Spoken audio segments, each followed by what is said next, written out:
Train 262 Heavy, wind calm, runway 31 left, clear for takeoff, caution wake turbulence, previous departure, Heavy 777. Hello and welcome aboard and welcome to Melbourne, Australia. We are here in our Fairey Gannet AS1. I'm here in Melbourne, Australia because the 724th Squadron of the Royal Australian Navy flew the Fairey Gannet off HMAS Melbourne. And I don't know where else to put the plane. So I went to Melbourne because reasons. That's what I got right there. Reasons. The Fairey Gannet was developed to meet the Royal Navy's Fleet Air Arm anti-submarine warfare requirement. It was later adopted for operations as electronic countermeasures and carrier onboard delivery aircraft. Cool beans. Now, something very obviously is different about this aircraft. It's got two propellers. Fairey selected an engine based on the Armstrong-Siddeley Mamba. And they called it the Double Mamba or Twin Mamba. It's like a dance, just not. The two Mambas are mounted side by side and coupled through a common gearbox to a coaxial contra-rotating propellers. Power was transmitted from each engine by a torsion shaft, which was engaged through a series of sun, planet, elliptical, and spur gears to give a suitable reduction ratio and correct propeller shaft rotation. And this means, among other things, the double Mamba engine could be run with one Mamba stopped to conserve fuel and extend endurance for crews. About that. It's kind of a strange looking aircraft overall. Just kind of odd. Let's go ahead and put some flaps down. Alright, look at that interesting flap deployment. Not what you'd normally expect off an aircraft, but there you go. Alright, let's get in our plane. And let's get off of our gauges here. Alright. Cool. Alright, take the wheel brakes off and let's go to the skies. Notice we had twin shafts, horsepower, right there on the front, right by our attitude indicator. There we go. And to the skies we go. Our flap up. Very interesting aircraft. So that one Armstrong-Siddeley Double Mamba turboprop produces 2,950 horsepowers. Plenty of horsepower to make your plane go. Gave a max speed of 310 miles per hour, and the aircraft could carry up to 2,000 pounds of bombs, torpedoes, depth charges, and rockets.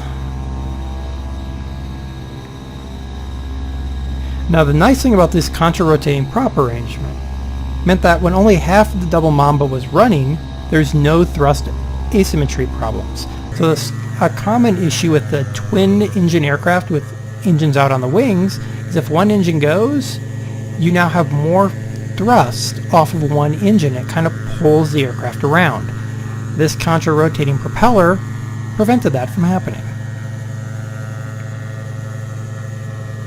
The Double Mamba is a gas turbine. So it runs on kerosene. It can run on wide-cut turbine fuel or diesel fuel. This allowed the Admiralty to eliminate dangerous high-octane petroleum spirits that were required to operate World War II piston aircraft. Today we call that avgas. Bad thing on an aircraft carrier. Highly explosive things. I mean, they have explosives on board, but the more you eliminate, the better. Last thing you want is a fire at sea. It's like a fire in space. It's a very bad thing. Now, as you can see, the pilot is seated well forward on this aircraft. It confers a good view over the nose for carrier operations. He also sits right on top of his Double Mamba engine. That is right underneath that pilot. He is directly behind the gearbox and, well, obviously the propellers.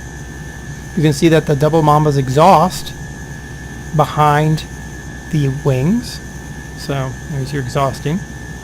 There's an aerial observer. He's seated directly behind the pilot under a separate canopy. After the prototype aircraft, the third person, second aerial observer, I'm going to go for that runway right there, maybe. After the prototype, the second aerial observer was added midway back. Now, that caused a problem. The addition disturbed the airflow over the horizontal stabilizer. So those little finlets on either side are there to restore the proper airflow so that they could have the extra observer. That's why it's got those weird finlets. Not really winglets. So they became finlets. Alright, let's get in our plane. Let's hit our button, Shift 1. Heads up display. Okay. Shift 2, there is our radio stack. Shift 3 is our GPS. Nice. Shift 4 is the end of the line. Shift 1 was supposed to be main panel, but instead we got a GPS. Not a GPS. A heads up display. Derp derp. And that could be good. Don't know how accurate that is, mind you, but there you go.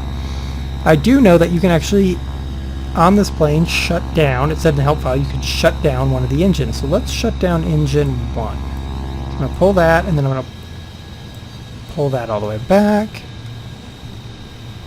Now, engine 1 should shut down if I properly did that. Did I cut you? Cut.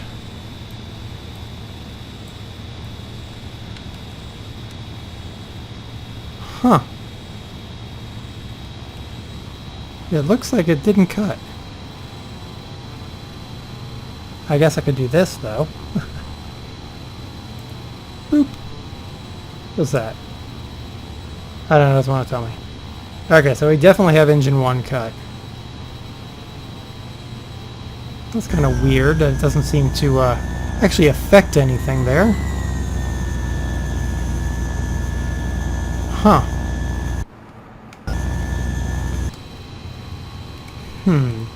Now, let's just start up. What's the quick start procedure? Isn't it Control E starts the aircraft? Okay, so we're going to do that to start that engine back up. Because I'm just wondering.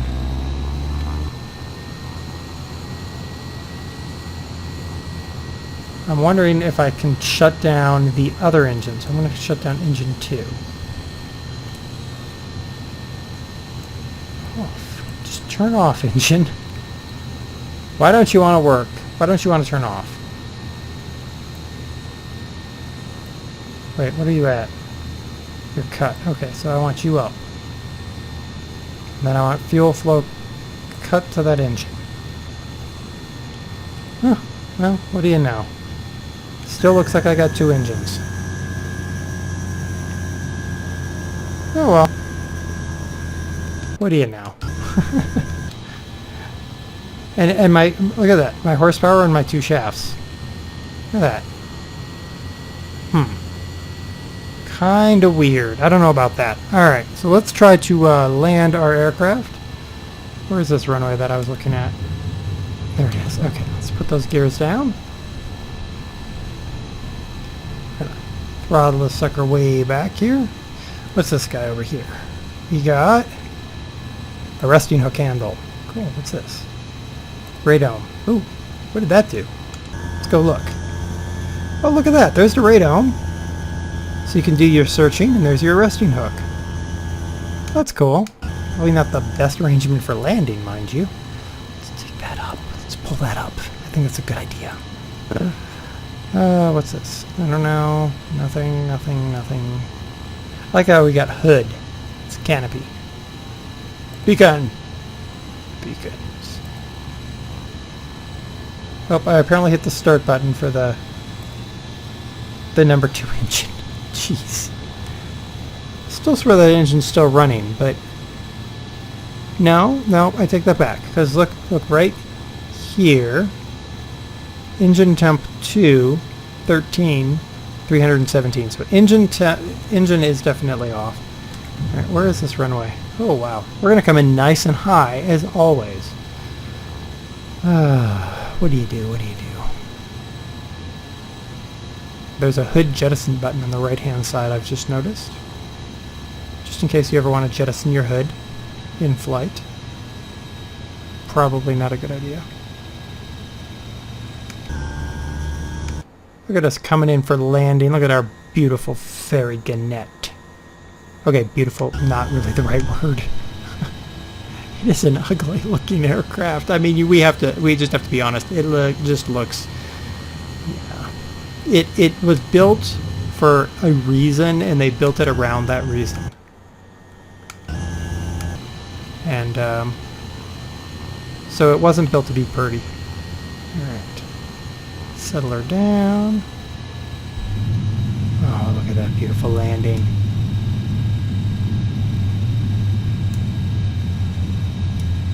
Alright, there we go. There. Look at that. We made a nice little landing. I noticed that my wheels don't actually rotate. That wheel doesn't, apparently. Oh, it does on that side, but not... Oh, okay. Alright. Oh, look, my engine shut down. That's kind of funny. Cool, so we're just going to coast to a stop here. Alright, Shift E to open our canopies. Oh, but the back guy, he can't get out. Poor fella. We probably should get off the runway. Ah, it doesn't really matter. Ooch. Okay, so let's shut down that engine. Oh, we never hit air brakes. Well, let's hit air brakes now.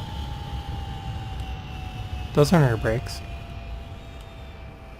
That looks like a bomb bay. Maybe those are torpedoes. Those look like torpedoes. Okay, so you don't have air brakes, you have a bomb bay. What you know? What do you know?